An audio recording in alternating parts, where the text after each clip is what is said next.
Ready to present to you Dave Johnson, who has served both as being not only a veteran, so thank you for your service, but absolutely he has been on one of our missions and our recent missions. So I'm going to ask him to make sure he tells us a little bit about himself as well. And he has brought some visual to show us as well today. So welcome, thank you very much, Dave. And here is the microphone for you. Thank you. Excellent. First of all, I'd like to thank Barbara for inviting me to be with you here today. It's an honor for me to speak with you. I was veteran number 30 on 56 and on October 26th honor flight. What an experience and what an organization you folks have. I'm in awe. And just give yourself a hand. I think it's a wonderful job. My honor flight was a tremendous experience. We were treated not only on the honor flight, but on all the preparation, the organizations, and ahead of time and so forth, treated like VIPs every time we turned around. I can't thank you enough. It was a great experience. For me, the highlight on the honor flight was the Vietnam Wall. And I did serve 3 years in Vietnam. My first in 1965, I was lieutenant. And this is what I looked like when I was 25. Remember the movie We Were Soldiers Once and Young? That was me. I'm 83 now, so that was on a very good day. We had a mission. We rescued some orphans, and nobody got hurt. We didn't have to kill anyone, and it was really a tremendous experience. I'd like to put this a little bit in context for you. I'm an infantry officer. My first tour as lieutenant, second tour captain, third tour major, and I served in infantry and paratroop battalions and rifle companies. In my third tour, I was an advisor with a Vietnamese infantry unit, so all my time was spent with the grunts. I'm proud of that. I'd like to talk to you a little bit today about some of the incidents that occurred on those 3 tours, and to me, what I want to describe to you today is as vivid in my mind as it happened this morning. It never leaves me. We went to Vietnam in July '65 on a ship, and our first casualty was in early September in the An Pass. A young man named PFC George Kilbuck, who was a native Alaskan Inuit, a paratrooper, and he stepped on what we called a bouncing Betty mine, and a personnel mine. It goes all the way back to World War II. That mine detonated when you stepped on it, but it blew its explosive up, which really detonated right at the area of your groin. The horrible, horrible wound. And this man died 3 days later. Just a few days later, I lost a real good friend, a guy named George Burkhart, a lieutenant, shot by snipers in the same pass. On the 18th of September 1965, a really bad day for our battalion. We were on a helicopter mission inserted into an area where the enemy VC regiment was really ready for us, and it was a hard day. We lost 13 U.S. American soldiers killed and 29 wounded in a period of about 14 to 15 hours. When I lost several friends that day. On the next slide, Victor, I'll show you. This is actually a picture of some of us on the boat going over the USS Eltinge. And the 3 people you see here, you see the man on the left is Mick Rowe, and down working on something is Jerry Landry. The guy with his back to you is a captain named Bob Rawls. All 3 of these guys were company commanders. And on that day, they all were casualties within a period of 20 minutes. Mick and Jerry Landry never made it on the ground. They were shot in the helicopters that were coming in, had to just evacuate right out, but they survived. Bob Rawls was on the ground about 20 minutes with his rifle company, trying to get them organized, a lot of enemy fire, and he was hit with a machine gun fire right up his chest through his face. Bob Rawls was from Tennessee. He had a wife and 5 children, and we had an AP photographer with us that day. It took a picture of him after they dragged him back. It wasn't a front-on picture, but that picture appeared in the Nashville Tennessean a day or 2 later.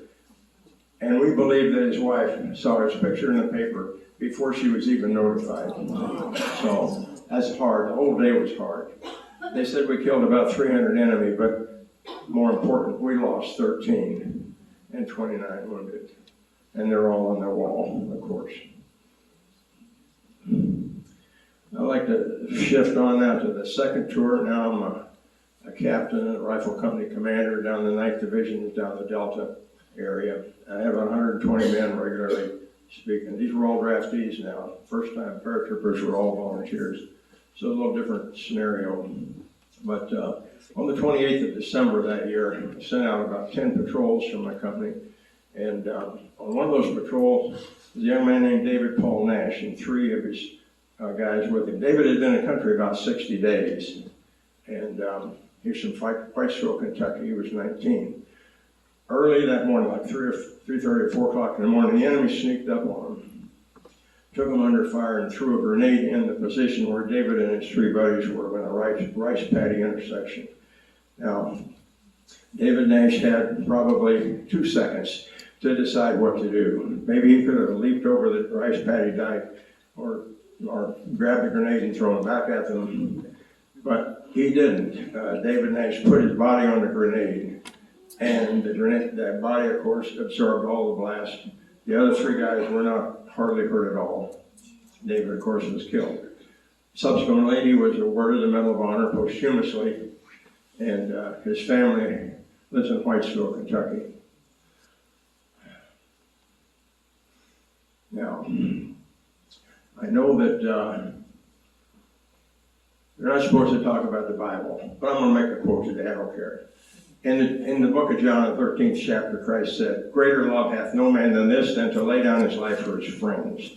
Okay, that's exactly what David Nash did that day in a stinking rice paddy halfway around the world from Whitesville, Kentucky.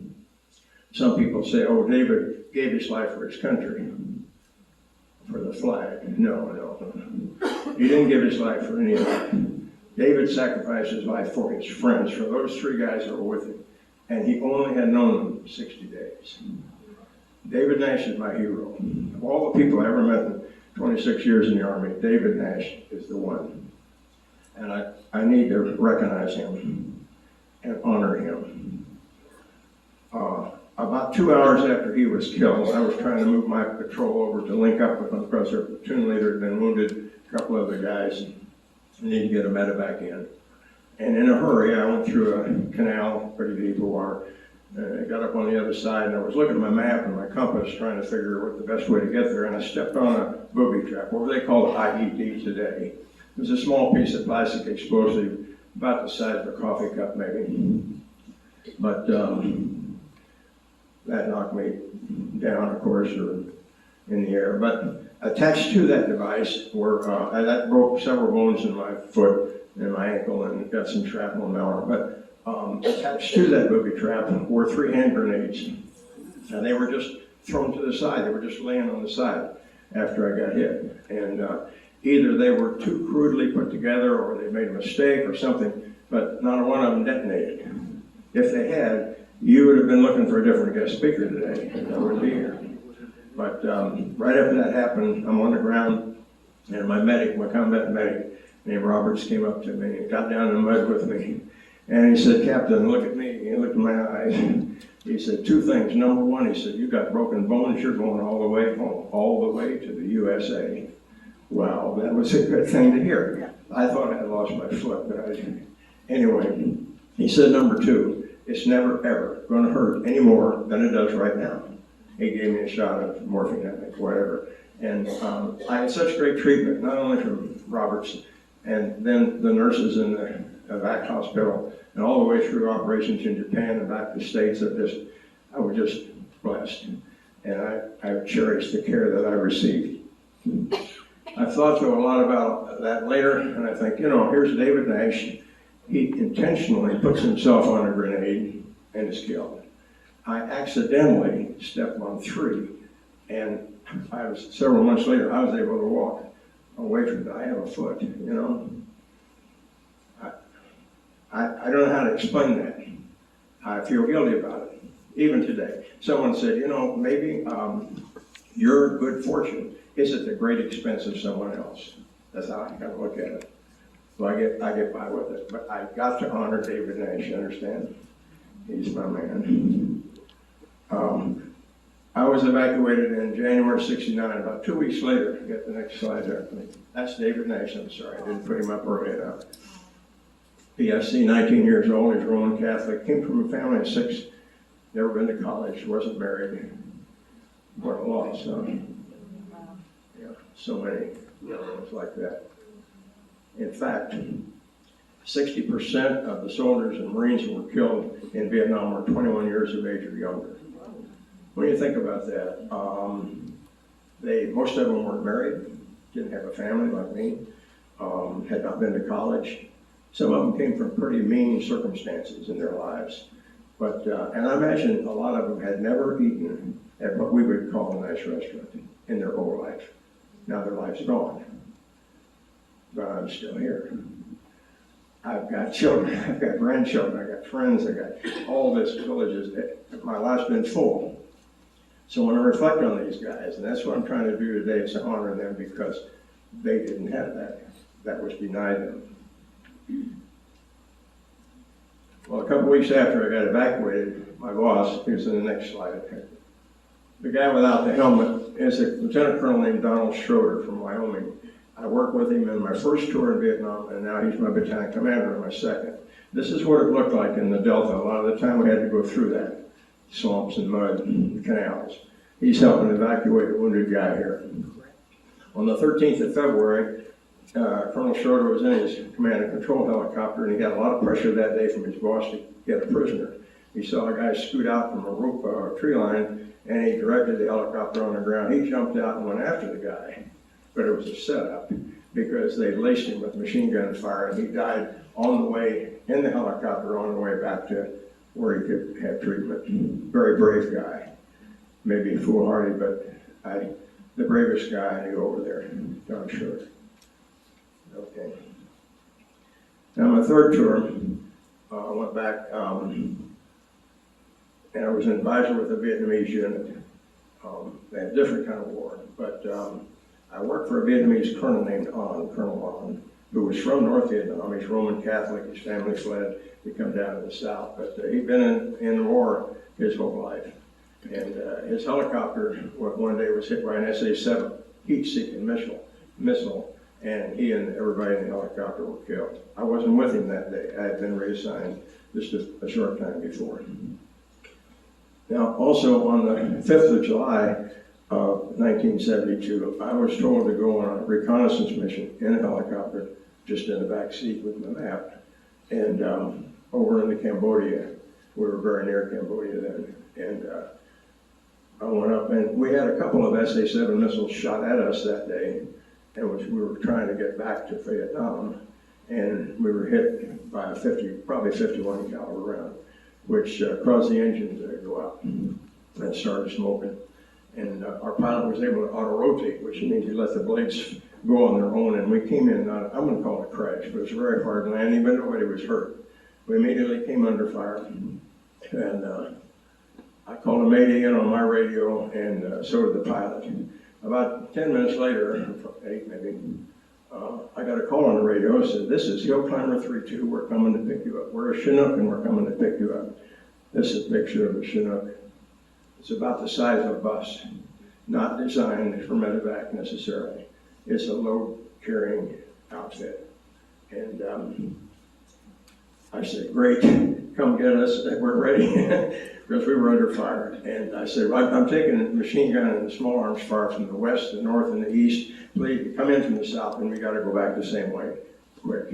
He said, "Roger that." And they came in. I saw him come over the tree line. I thought, yes, because I really felt that day I was either going to be killed or be captured. The only two. I could never get back to Vietnam. We didn't have any U.S. forces there, and it would have been impossible. So my fate was sealed until Hill Climber 3-2 came on station.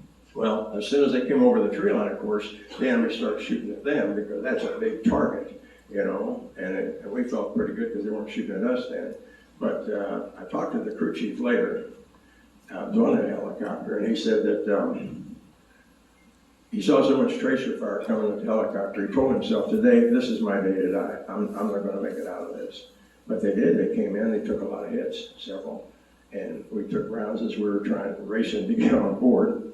We let the ramp down, we took off. And the rear engine was damaged to some extent, but they were able to take us on back to our base, which is about 20 miles down into Vietnam. And, I think it's a miracle we got out of there.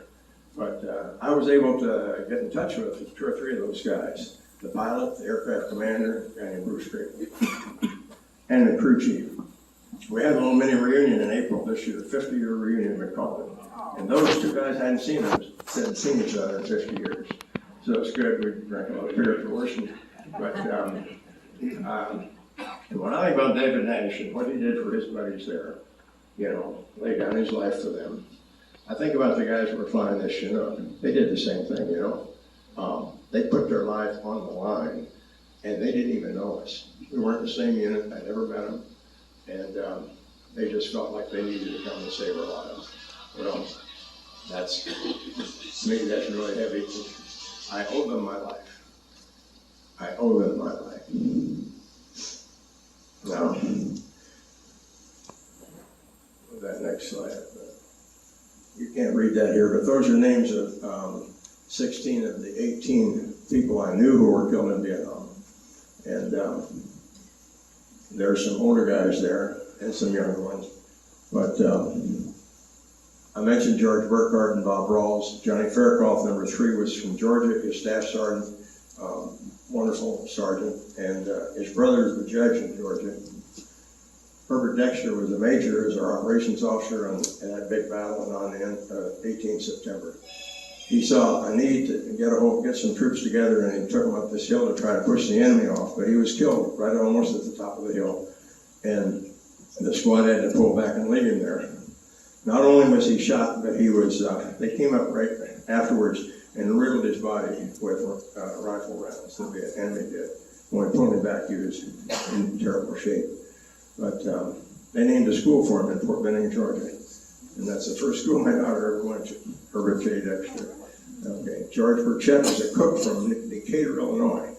And that day he said, I'd like to go out with the infantry one day, see how you do it. It was a bad day, and George didn't make it, he was killed. Bill Settlemyer was a good friend of mine, a lieutenant from Mount Vernon, Illinois. Wonderful guy. And under him, Richard Youngbear was an American Indian who was assistant patrol leader one day, and he thought they were being followed. And so he told the patrol, I'm going to drop back and make sure that they're not going to get in trouble here. He dropped back, and in saving his patrol, he was killed. Jose Guerrero and Alex Vaxi were in my company. Guerrero was a PFC, and Alex Vaxi was my first sergeant. He had no business being in the field that day, but he wanted to come out with the troops. He could have been, should have been, back in the rear area taking care of administrative and logistics duties, but he wanted to be up front with his troops.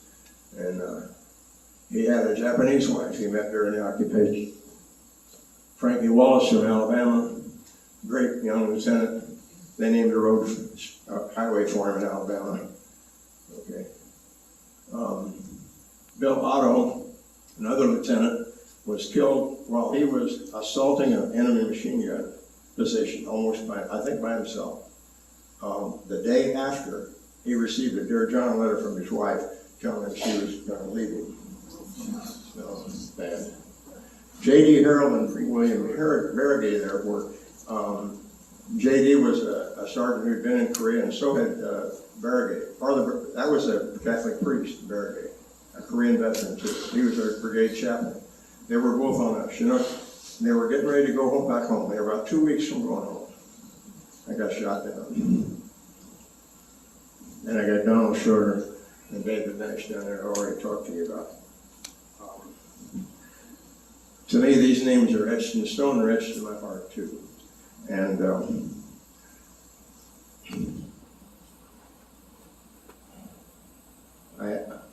it does me good to talk to y'all about it. It does me good to say their name.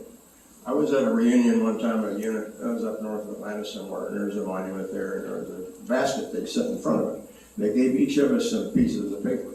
And they said, why don't you all write a name on that paper take it up to the basket, put it in to honor a friend who got killed. We started doing it, and then the black sergeant got up, and he got up to the basket, and he turned around and he said, I'm not just going to put this name in the basket. He said, I'm going to say the name of my friend. He said, because I heard that if you say a person's name out loud, he'll not be forgotten. So he said the name. So I'm saying these names out loud to you today, because I don't want them to be forgotten. I don't want their sacrifice and their service to go unnoticed. I know it's 50 years ago, but to me they were very real good folks, and I can only honor them by saying their names. I appreciate you listening to me on that. Some of these stories I'm telling you are kind of gruesome. I don't apologize for that. That was reality. But what I want you to know is that some of the folks that you take on honor flights up to those monuments, particularly the Wall or the Korean Wall, carry baggage with them that they have to deal with. I was very lucky. My guardian, Jim Mullen, understood that, I think. When we came up to the wall, I said, Jim, I want you to let me go up there to the wall and collect myself for a couple minutes. Then I'd like you to come up with me. He very graciously did that. And I took him to each one of these names. Panel 2, where George Burkhart and Joe Buck and Dexter and all of them are. And we went through every name. He said, you want me to put on etching for you? I said, no, I don't need that. I got them etched. But I said, I want to tell you a little, just a sentence or two about each man. And what they were, where they're from, maybe what they did. Because again, I just don't want them to be forgotten.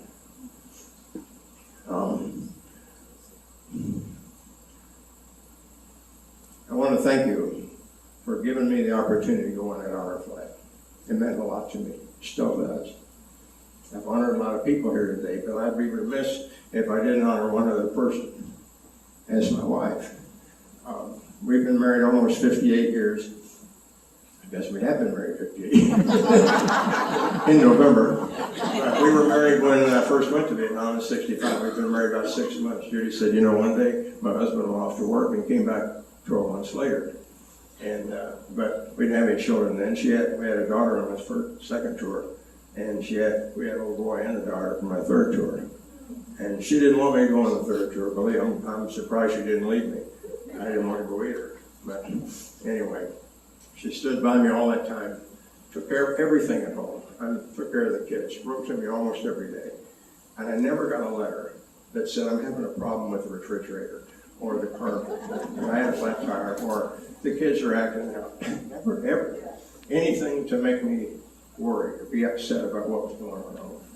You know, I'm kind of glad we didn't have the internet then, or the Facebook, or whatever they call it, because we made it okay. And but I have such love and respect for her, for standing by me all those times. It made my job a lot easier in Vietnam. So I thank her today, and I thank y'all. God bless you.